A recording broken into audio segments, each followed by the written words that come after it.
Earl. Good evening and welcome to Star Talk. I'm Ken Eccles and we're happy to have you with us on the program tonight. It's not so hot today, is it? I think it's only 88 degrees outside at 7 p.m. I'll I'll take that. Uh, Compared to last week, I'll definitely take 88 degrees at 7 p.m. We have a phone line open, and we have a note that it has a number also, and you can see the number on your screen that you can call. You can also email us at 800. No, that's the phone number. You can email us at keneckleslive@gmail.com. Hello, caller. Hello, caller. You're on the air. Go ahead, caller. Well, good evening, Mr. Ken. And good evening to you. Well, let's get down to business. Okay. You want to know where you are in the standings. Is that correct? Yes, Is that since I picked the business time. to which you refer? You are number seven with 309 points, seventh place. Well, once I'm in the top 10, I'm good. I always Okay. want to be. Well, I'm, you're in the top 10. If that satisfies you, being in the top 10, then there you are. yeah. Where are they racing at next? Oh, Chicago. They race in the streets of Chicago this coming week. Well, I got business up there this weekend. In Chicago? Yes. What business do you have in Chicago? If we may ask, what business do you have in Chicago? I got to have talk with a guy who made me angry. Okay. Gotta have a talk with the guy who I thought you had agents and underlings who talked with people who make you angry. You have to do it yourself? Well, sometimes I have to do it myself so it won't look too bad. Okay. Well, good luck with that. Maybe you'll have a chance to catch some of the race while you're up there I'll watch it on the telephone. on the telephone. All right. Well, that's fine. I best of luck with your business and with whoever you pick for the you ready to pick somebody for the race? Yes, sir. Who do you take? I am going to take. Drum roll, please. Drum roll. Uh, We don't have a drum roll. Oh, okay. Well, I'll just pretend one did do it, but most likely, I am going with the number 5. Number 5, Charles takes Kyle Larson for Chicago. It's in the book. Oh, did you have a chance to pull that picture off your phone? I saw the picture. Yes, I have seen the picture, Uh, and it well, is quite impressive. yeah. Are you going to get to show it to everybody one day? Yeah, I remembered to take it off my phone. However, I forgot to send it to Martinsville. I will send it to Martinsville this very evening so that everybody can see it tomorrow. Yeah. 2 of my godchildren tried to come down here and claim it. But they tried to take it away from you? No, they challenged me for it. In the ring? No, in the front yard. Okay. Do you still have it, or did they take it? No, I showed them who I really am. They didn't. They left without it. I don't know if you want to be showing people who you really are. I mean, that's up to you. It's none of my business. But I'm not sure that's the best policy for you to employ. Oh, But that's just a suggestion. Well, they know who their godfather is. I'm nice to them. Okay. I don't hurt my godchildren. I They're hope nice. not. Well, they're nice to me. I'm nice to them. I showed them I can pin them without hurting them. Okay. Fine. Well, I hope that'll be a similar outcome when you talk to that guy in Chicago. I hope that you'll be able to pin him without hurting him, and that everything will be taken care of. I'm going to give him an overcoat. An overcoat. All right. I don't think we want to hear any more about that. But whatever whatever it is, good luck with it. Okay, thank you, sir, and bye-bye. Thanks for calling. So Charles from Danville, currently in 7th place in the standings, takes number 5, Kyle Larson, for the Chicago Street Race. It's getting pretty exciting here as we have just 2 races left in this segment. We have a new leader this week. Mark from Mayadan is on top. Hello, caller. You're on the air. Go ahead, please. What's going on, Ken? Not too much. I'm just trying to stay cool. I've got a fan set up in here blowing on me. Yeah. Oh, I expect I come in pretty bad place last week. You slipped a little bit. You're still in the. Wait a minute. I don't even see you on the list. Oh no, you're number 9, still in the top 10, number 9 right now. Top 10. Well, that's good. Top 10's good. Say there's a race in Chicago. On the streets of Chicago, yes. Mm-hmm. Let's see. That's like a road course, ain't it? It is a road. It's a road course, except it's on city streets. But you call it a road course because that's what it amounts to. What's that? Oh man! You're trying to think of the guy from New Zealand? Yeah. Shane van Gisbergen, who runs the road races. Is that who you want? Yeah, he's one of them. That other is Jose. What's that other one? Daniel Suarez. Suarez, yeah, he's another one too. He's a road course too. I'm gonna take that first. I'm gonna take that first, and I believe you said Shane van Gisbergen, SVG. Yeah.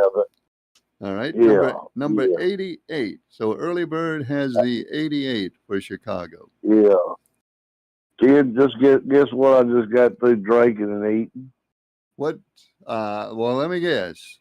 You had you drank a Coca-Cola with peanuts, right? That's exactly right. I sure did. And let's see, what did you eat just now? What we've been talking. That was my peanuts. I had my peanuts in my Coca-Cola. Oh, okay. So Coke and peanuts. That's what you ate and drank. Yeah, I pour me my drink. I told you I take one swallow out, and then I cut the pack and pour all of them in the drink. Then I turn it up all the way up to the top and let it, and sip on it a little bit, suck some of it out. Yeah. And you taste that salt in that Coca-Cola. It's so good. Now, is that the Coke in the glass bottle? Yeah, I get the Coke in the glass. I don't do no plastic. No. Oh, man, that sounds good. Ken, I seen something on TV about that. I want to ask you about that. That plastic microfiber, like it's in milk, orange juice, all that plastic containers in. Yeah. When you open it up or something, how bad is that? Well, not everybody agrees on that. Some people say that the effect is so small that you don't have to worry about it. But that's not what everybody says. There are a couple of researchers who said that it actually does increase your risk of getting cancer and maybe some other conditions. So it gets in your blood. Yeah. So I guess the risk is uncertain right now. Most of the people who claim to know say that you don't have to worry about it, but there are some who say you do have to worry about it. I wish I could tell you exactly who's right, but I really don't. I just wonder if I got that rheumatoid arthritis through that stuff drinking, because I drink a lot of milk, gallon of milk. Yeah, I go through a gallon of milk in a week. Can you still get milk can you get milk in glass bottles now? I don't know if you can. Yeah, you get them. You get them there at Chuck's on 58. He sells the chocolate milk and the white milk. In glass My buddy, bottles? he bought him. The glass half gallons. And what you do is you take your empty one back down there, and they knock off the surcharge that bottle you brought back. It won't be as much. The first one you get is a little pricey, but when you bring your half a gallon glass back, you get there won't be as much. The milk won't. That might not be a bad idea to do that. Yeah, down Chuck's, they got it down there. It's a little pricey, but I've been drinking milk for a long time out of plastic. And Well, we like I all said, I have drank a lot of milk, a and long time. I just wonder if I could have got that arthritis through that stuff, that old plastic I don't know. microwave. I don't know, Early Bird. I don't know. I don't know either. I don't know enough Yeah. to give you an answer to that. That's done got me worried about drinking out of plastic now, like plastic water bottles. Yeah. And well, let me show you. I'll show you what I got right here. I got a plastic water bottle, but I'm so old now. I don't really know if it makes any difference. well, I am too, Ken. I'll be 70 in November, so I ain't gonna worry about it too much. You know what I mean? I'm gonna keep on drinking my milk. I've been doing it. I keep my glasses in the freezer so they'll be good and cold. I like good cold milk. That's a good idea. Yeah, they good. It's good like that, man. Put it in the freezer and like have you slice of cake or whatever you want to drink with your milk. Peanut butter and crackers or whatever. But it's good. But anyway, I'll let you go. Let somebody else get on. I probably done went over my time. Oh, that's all right. I'll talk to you later. Bye. Thanks for calling. Milk in glass bottles. I haven't had milk from a glass bottle in a time. Haven't had peanuts in my Coke in a long time, but it's time. It's time to have that again. Let's see. Mark from Mayadan has risen to the top. He picked the winner last week, and most of the folks at the top kind of struggled last week, especially with Ryan Blaney. Let's see here. Well, now the phone's doing weird again. Come on, phone. Yep, the phone's ringing all right, and the phone is doing that thing it does. It doesn't let me answer the phone. I'm sorry, caller. I'm working on it. Figure out how to fix this in just a second. I'll figure out how to fix this, but I haven't figured it out quite yet. I hate technology when it does this. Let's see. All right, I'm gonna work on the phone a second, folks. Just bear with me here, and we'll see what we can do. Okay, I'm gonna have to close that in order to fix this problem, and then reopen this, and then do that, and then do this. Okay, it should work now. If you want to give me a call back, it ought to be ready to go. All right, that's just my test ring. Don't worry about that one. Okay, phone line is open and ready, I think, and I hope, at that number on your screen. If you'd like to give us a call, you can also send us an email at keneckleslive@gmail.com. Here we go. Hello, caller. You're on the air. Right, go ahead, please. Hey, Ken, it's Mark from Marion. Hey, Mark. How are you? Okay, how you doing? I'm doing well. You're number one, by the way. I'm number one. Did you get my text last Thursday on my birthday? The car I picked? I did, and happy birthday to you. And I got you your car, and your car has gotten you to number one in the standings. Oh, okay. I appreciate that. You are 1 point. You got 352 points, 1 point ahead of Mr. Leaksville, who has 351. So it's close. Okay, I have to tell you my pick tomorrow night for the next race. Okay, that's fine. Because the person that picked it last time told me to pick it last time. They're not around me right now, so I don't know which one to pick. Oh, you have a consultant now that you're working with. Yeah, my mom. Okay, it can wait. Okay. All right. Thanks, Ken. Thanks for calling, Mark, and happy birthday. Mark Remadan, who celebrates his birthday now by going to the top of the standings. Mark has 352. Mr. Leaksville is second with 351. This is kind of a scramble, folks. Mr. Pelham is third with 341. Mr. Draper is fourth with 333. So what do we have? We got 19 points, total of 19 points between first place and fourth place, with 2 races left in this segment, 2 road courses left in this segment. Chicago, which is a road course for all practical purposes, and Sonoma, and that will wrap up this segment. Fifth place is ChatGPT with 320. Leon is sixth with 319. Charles is seventh with 309. The Lady in Black is eighth with 303. Early Bird is ninth with 299. Jack is number 10 with 294. Citizen D is up to 11th now, 258.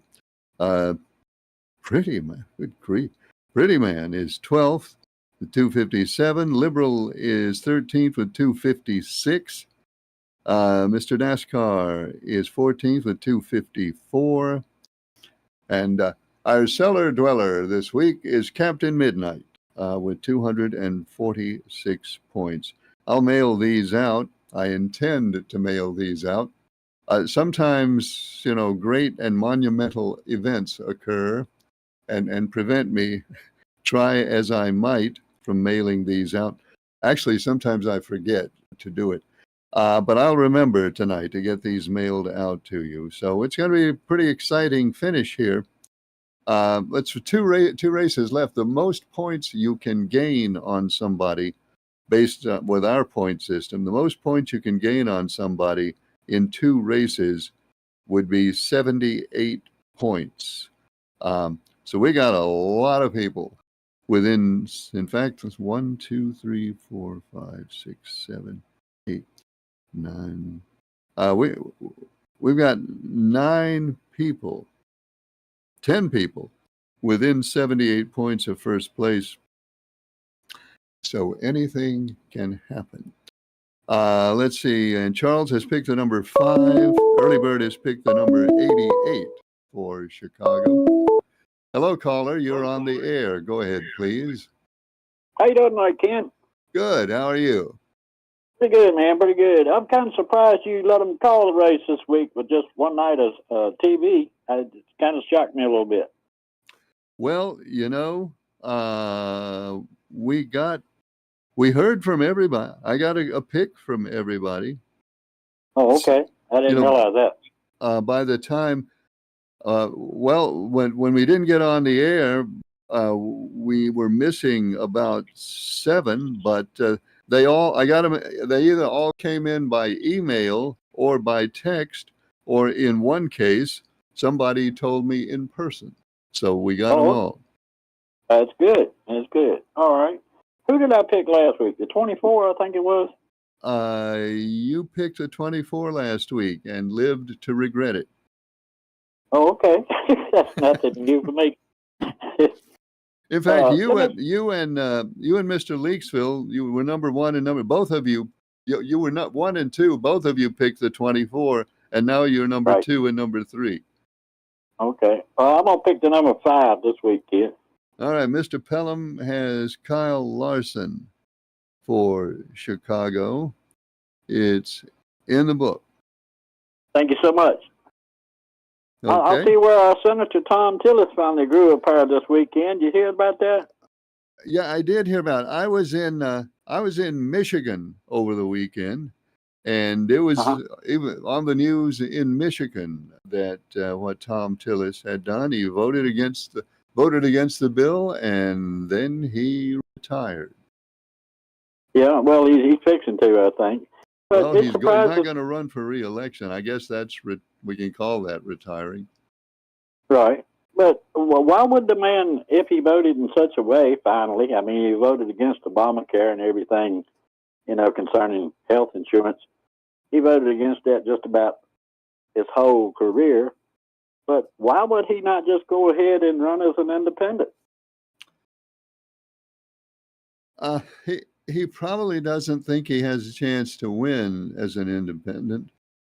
And I can't answer for him, but what I would imagine is he doesn't think he can win as an independent, and he just doesn't want to go to the trouble and expense of running a campaign that he doesn't believe he could win.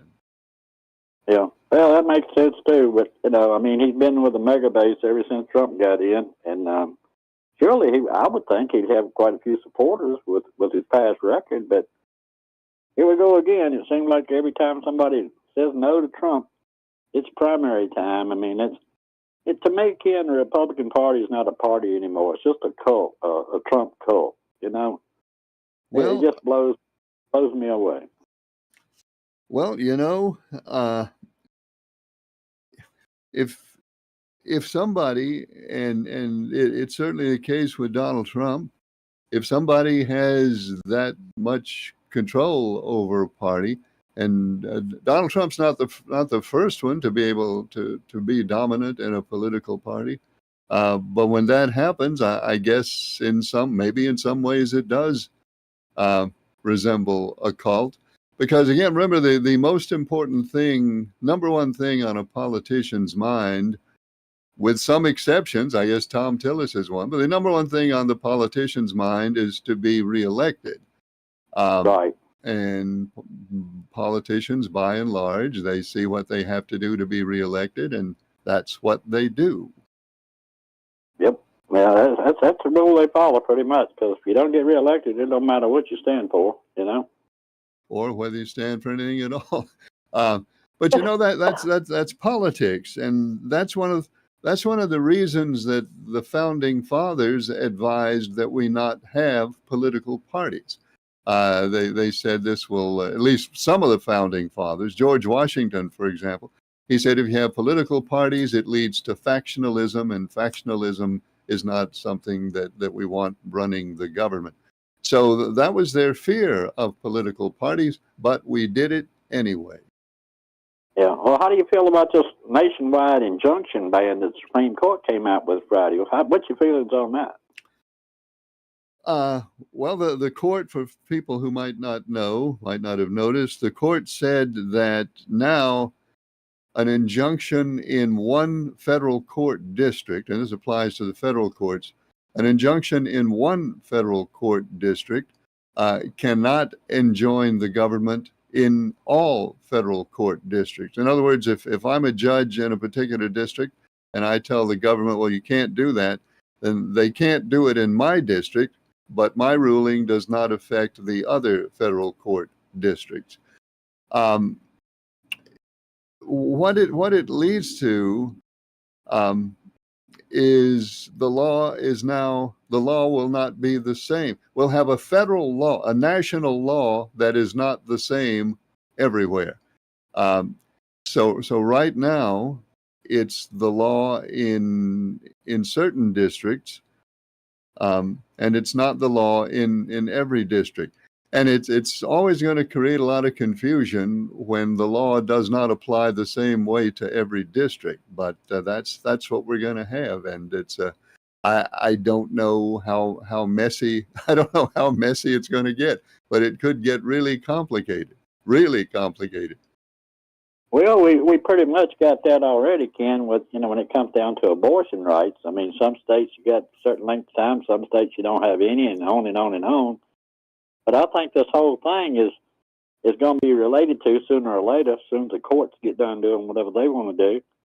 It's going to be a birthright citizenship right or not. I mean, in North Carolina, you might be able to be legal as an immigrant, undocumented immigrant, but in, say, South Carolina or Texas or somewhere else, you might not be legal. And what a cluster mess is that going to be?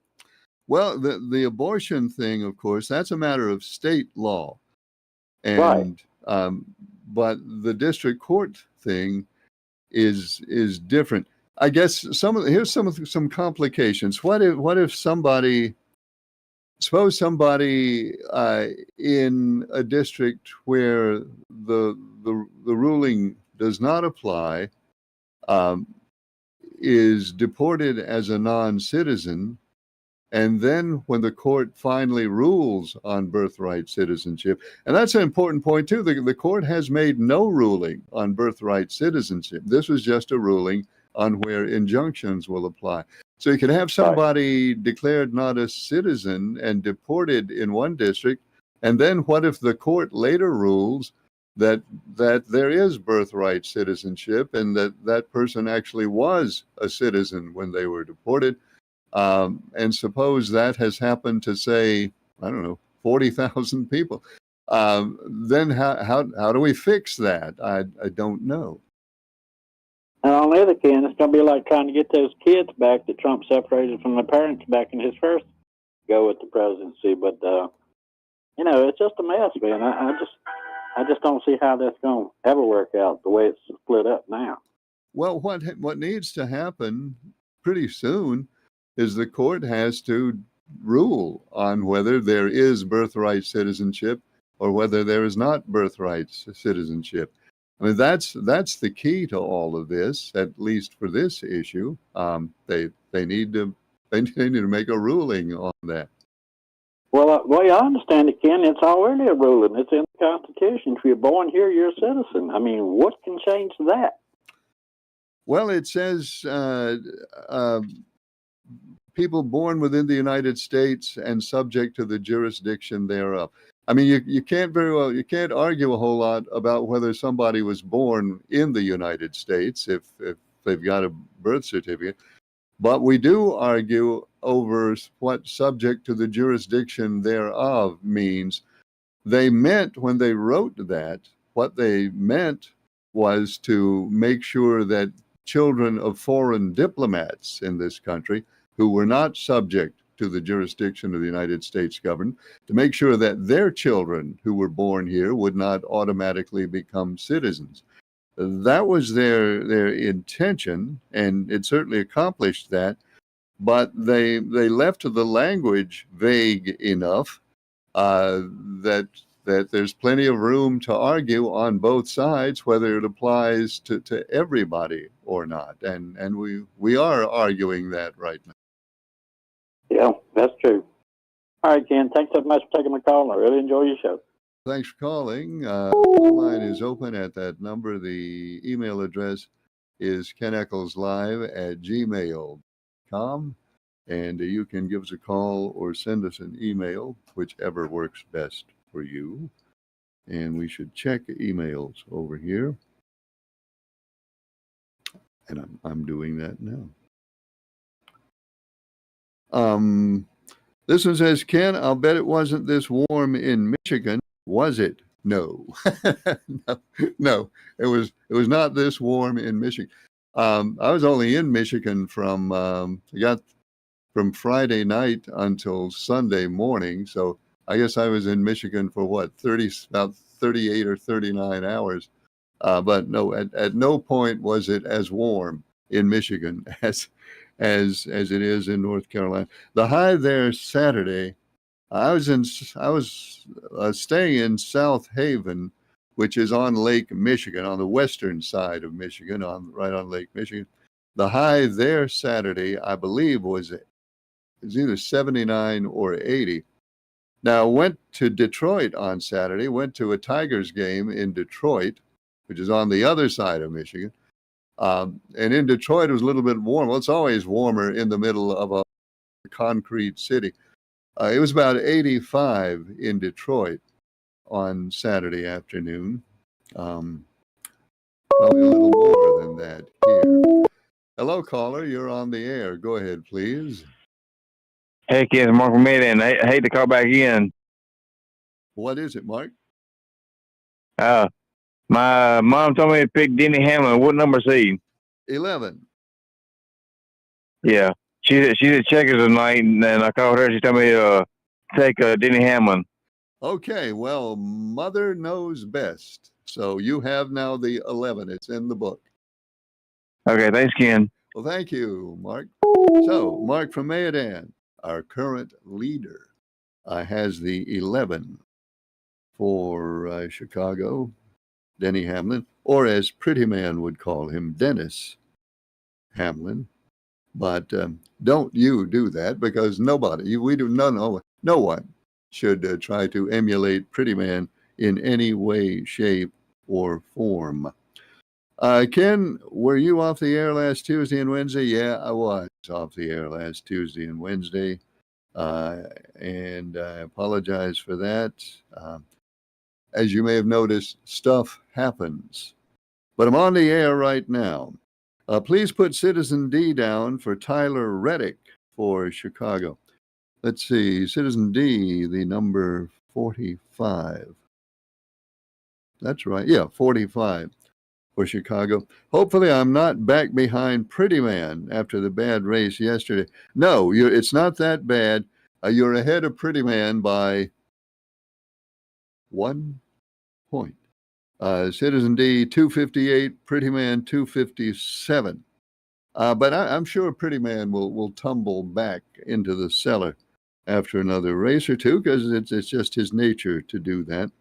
And let's see. Then Citizen D says, also, do you think Lara Trump will run for the North Carolina Senate seat? And can she beat Roy Cooper? I don't know. She's certainly a possibility. And somebody mentioned another possibility to me today, too. Lara Trump clearly is a possible choice. Somebody said to me this afternoon, Ken, that's not really what he sounded like. I can't imitate his voice. But he said, Ken, Sam Page has a pretty good relationship with Donald Trump. What if Sam Page ran for the Senate seat that Thom Tillis is vacating? Well, what if he did? Sam Page obviously now is concerned with running for the North Carolina State Senate, but campaign time is still a good way away. And if I'm not saying it'll happen, but if Sheriff Page were to think to himself, maybe I ought to run for the United States Senate instead. Now, I have no idea, none, let me emphasize that, I have no idea if the sheriff would be interested in that or not. But he does have a good relationship with the president, as we know. Presumably, Lara Trump also has a good relationship with the president, I would imagine. So I don't know. I would say right now, if I was going to bet money, which I'm not, but if I was going to bet money on that, probably Lara Trump would be the most likely bet right now for it. But, long way to go and a lot of stuff to happen before we get to that point. Ken, I don't know where I'm standing in your contest now, but this weekend I will pick SVG. He came through for me a couple of weeks ago. This is Mr. Leaksville, right? You are Mr. Leaksville, right? I spent a lot. I still don't have everybody's real name connected with everybody's screen name sometimes. Pretty sure this is Mr. Leaksville, who is taking the 88 for Chicago. Mr. Leaksville is currently in second place, by the way, 1 point out of first place. So what do we got? We got 1 for the 45, 1 for the 11, 2 for the 5, and 2 for the 88 for Chicago so far. This emailer says, Ken, why did you go to Michigan? Well, why does anybody ever go to Michigan? It's not really a good answer, is it? I went to Michigan because I have some of you know him, David Smith, who used to be a regional police officer, who got hurt in the line of duty and now is mostly disabled. He's had, probably close to 20 back surgeries. Anyway, without going through all that, David lives with his son in Michigan because it's hard for David to live alone now. But he had spent a few weeks, actually had spent 5 weeks here visiting with everybody. And Friday, it was time for him to go back to Michigan. So I drove him to Michigan on Friday. And then we went to the ball game on Saturday in Detroit. And then I drove home yesterday. So that's how come I was in Michigan. But there's another part to this email. And the emailer says, what did you see about gas prices as you traveled the road? Where did you find the cheapest gas? Well, I'll tell you, it's easy to answer that question. I found the cheapest gas right here in Eden. Filled up before I left. But we are paying, one thing I saw for myself, we are paying a whole lot less for gas around here than they're paying in West Virginia and Ohio and Indiana and Michigan. A lot less. Hello, caller. You're on the air. Go ahead, please. Yes, Ken. Let me have the 24, please. All right. Liberal takes the number 24 for Chicago. It's in the book. Right. All right. Now, Ken, let me give you some figures from the CBO. All That's right. Congressional Budget Office, and Okay. they are nonpartisan. Okay. Oh, yeah. All right. They said that the current House bill cuts Medicaid by $700 billion. Over 10 years. Yes. Cut Medicare by $500 billion. I don't. All right. And increase the debt by $3.8 trillion. Over all those figures are over 10 years. Let me get back to Medicare. I don't know what in that bill. Of course, everything, different things have different effects. I don't know what in that bill would cut Medicare by that amount of money. What is Right. that? But the congressional office looks at all whatever included. Okay. Right. Yeah, they do. It might not stand out to you and I, but now I kind of have to put a little more stock when it comes to these figures with the CBO. Well, they certainly are more substantial than I am. I don't doubt that. But what Yeah, I'm wondering is, do Yeah. they? I mean, the bill itself does not say we're going to cut. I mean, the bill doesn't say anything cutting Medicare. Is there an explanation there of what they think will lead to that kind of a cut in Medicare? Because I don't know what that would be. I don't know what their explanation is. I only know the figures that they publish, and that was today. Okay, well, I haven't seen what they published today, and when I get a chance, I'll go look at it. All right. And they found that it's 2% more Republicans voters on Medicaid than Democrat. Well, that's probably about right. So in essence, these cuts is cutting that the Republicans are making cutting their own voters' throats. Well, if the CBO figures are right, and again, I've not seen what they've published today. I've seen the things that they've published in the past. So if their projections are correct, then there will be more Republicans at risk of losing Medicaid than there will be Democrats at risk of losing Medicaid if the CBO projections. And this is what Tom Tillis said. And this is what Tom Tillis said on the floor of the Congress. That he mentioned the cuts and how it was going to affect the people of North Carolina. Well, that is one of the reasons he said he voted against the bill.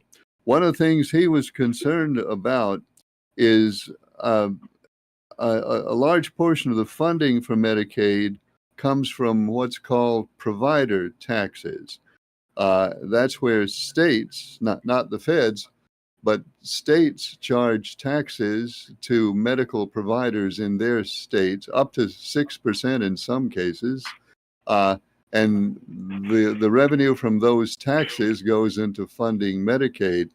The bill, the big beautiful bill, will limit the amount of provider taxes that states can charge. And what Tom Tillis was concerned about, and some people are, we don't know how it's going to work out, but what Tillis was concerned about is by not allowing states to decide on their own how much tax to charge providers, the states will end up short of money for Medicaid, and that will cause people to be removed. It's called cuts. From And Medicaid. look, you heard how many people was able to get insurance and service after the Medicaid expansion. I don't remember the exact number, 400,000 in North Carolina or something like that. That was in North Carolina. Yeah. All right. If with this bill passed, it's just like expansion exists no more. Well, that would be up to the General Assembly. The North Carolina General Assembly, when it expanded Medicaid, said, yes, here is Medicaid expansion as long as the feds continue to pay the same amount of money.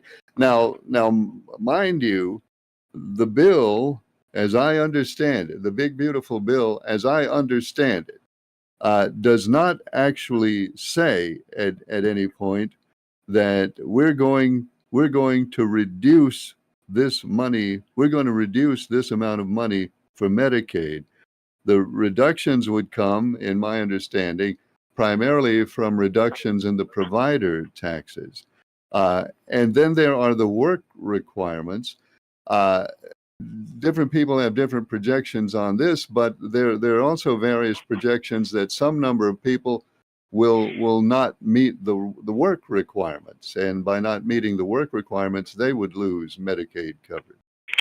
And some will not meet the deadlines in the paperwork, and so all of these things that muddy up the water and all like that, then they will.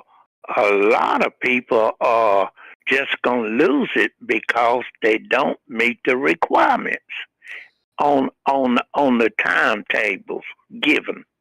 Well, it's I understand it's going to be a complicated process, and some people might not get their paperwork filed on time. But I don't know what to say about that. The paperwork is the paperwork.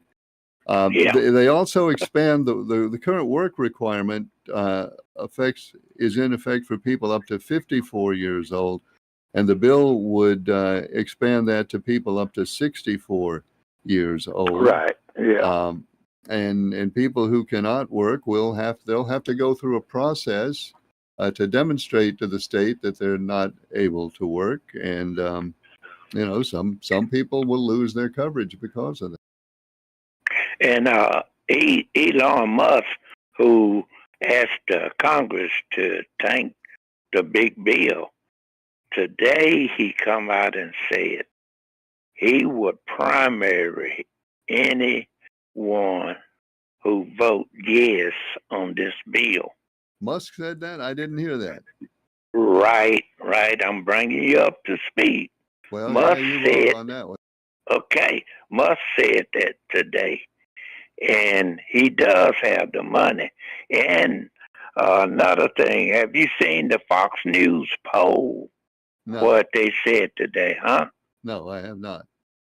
All right, the Fox News poll said 38% for the bill and 59% against the bill. That's a big margin. That's a big margin. So we'll see what happens, but it's not popular.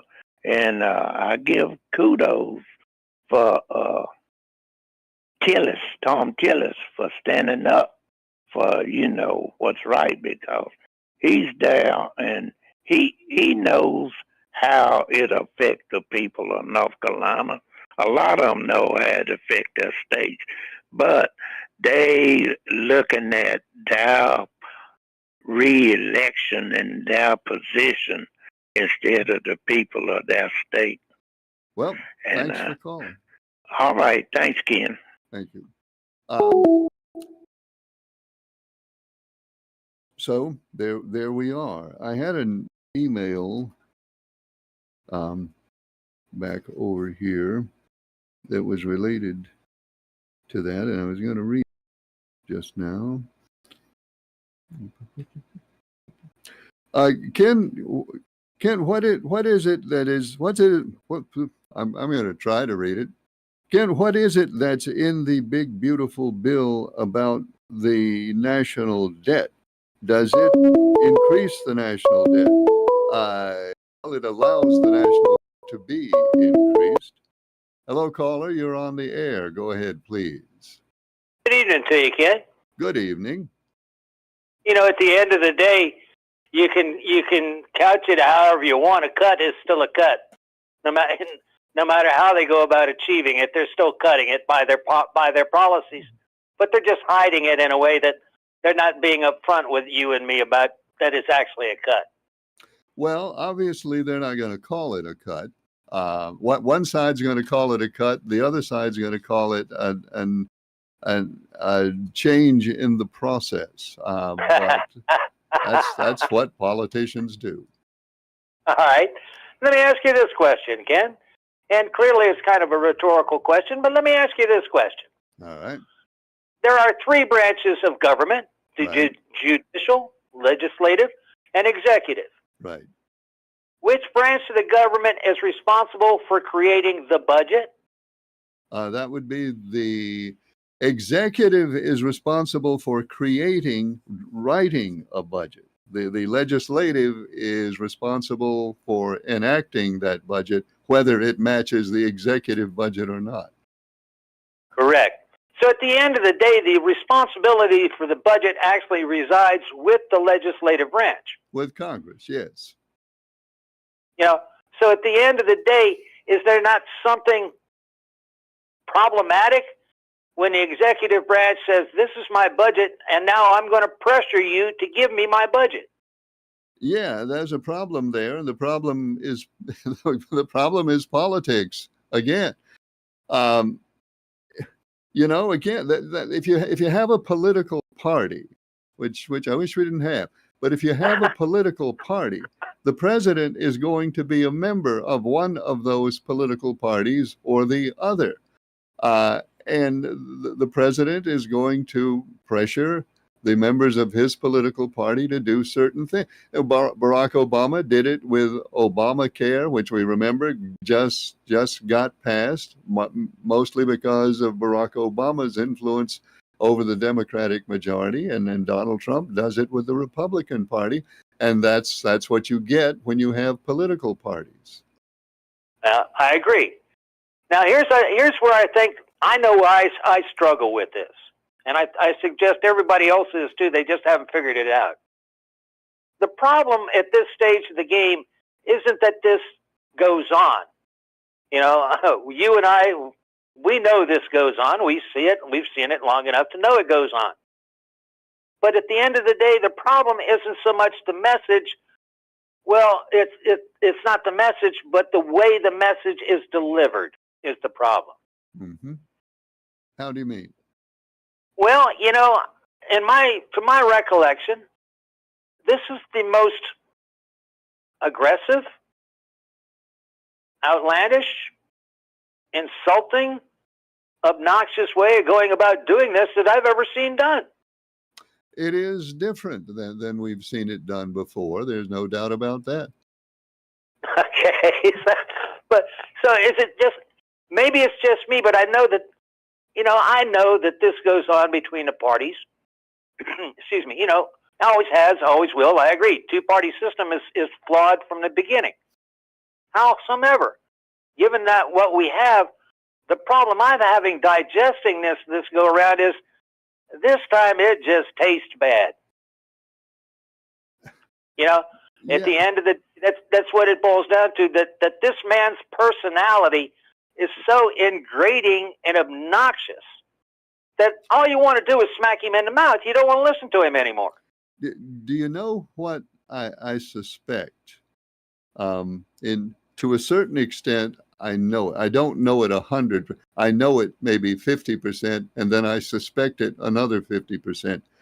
Is what we're hearing in public now is exactly what used to go on behind closed doors in the old smoke-filled rooms, or whether it was smoking or not doesn't matter.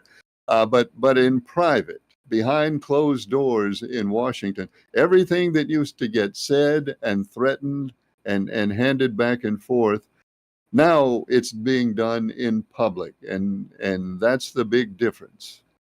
You're right, and take a look at social media and what that has created. But anyway, stepping back for a minute, you're right. We know historically, and we've found out through time and looking at history, that various politicians were just as obnoxious and irritating as this guy. But you're right, it was kept behind the closed doors there, and the general public wasn't subjected to it day in and day out. True. And at the end of the day, if I'm rationally looking at this, I go, the whole process is just, it tastes bad anymore. It's like, I don't know, something that picture anything you've tried once, you put in your mouth once and spit it out and said, I don't want that anymore. That's what politics are looking like now. Well, I think that's why politicians in the past have preferred to do this behind closed doors. I mean, really, seriously. I think it's a sort of thing that politicians have said, well, let's not let the voters hear this, because if the voters hear this, then they will, it'll lower their opinion of us. But Donald Trump is not, obviously Donald Trump does not have that concern. He doesn't worry about that as politicians in the past have worried about it, so it's not an issue for him. It's infuriating and kind of interesting all at the same time. But I listened once, and I listened off the record, and off the record is off the record. So I can't tell you, I can't say anything about it. But I listened once to a powerful politician of an unidentified party talking to a less powerful politician of the same unidentified party. And it was rough, because the powerful politician wanted the less powerful politician to do a certain thing. And he had to apply, well, some bad language. And some threats in order to get that done. But again, that was with the doors shut and the shades pulled down, and nobody heard that. Now we hear it. My mind flashed back to Sumner and going, oh yeah, let's go ahead and beat them. You can get away with that because there wasn't social media then. Well, now let me point out, I was not there when Sumner did that, so that's not who I'm talking about. Enough said, Ken. I've taken up too much time. Have a good evening. Thanks for calling. Good to hear from you. Good grief! Look what time it is. Just a couple of minutes left for your phone calls and emails. And another email to read, I think. All right, this one gets back to gas. Kim, what was the cheapest gas price you saw outside of North Carolina? I understand the cheapest you saw was in North Carolina. The cheapest, this past weekend, the cheapest gas price I saw outside of North Carolina was $3.19 a gallon. That was in Was that in West Virginia or Ohio? You know, there's a river, and it's Ohio on one side and West Virginia on the other. I think it was in Ohio. I saw $3.19 a gallon at one place. The highest price I saw this past weekend was also in Ohio, and that was $3.39 a gallon. So between 3.19 and 3.39 were the gas prices I saw in West Virginia, Ohio, Indiana, and Michigan. I didn't look in Virginia. I didn't stop and buy gas in Virginia. Sorry, folks. So I didn't actually look at prices in Virginia. But again, you know, I don't like paying $2.88. I'd rather pay 39 cents like it used to be. But even though we don't like what we're paying right now, it's good in two ways. It's not as much as it was 3 years ago, and it's also a lot less than what some people in other states are paying. So yeah, we're kind of lucky around here with gas prices, at least right now, because we're better off than some of our fellows in other states. And that's all the time we have for Star Talk tonight. We're on the air Mondays, Tuesdays, and Wednesdays. I hope you'll join us next time. Thanks for watching. I'm Ken Eccles.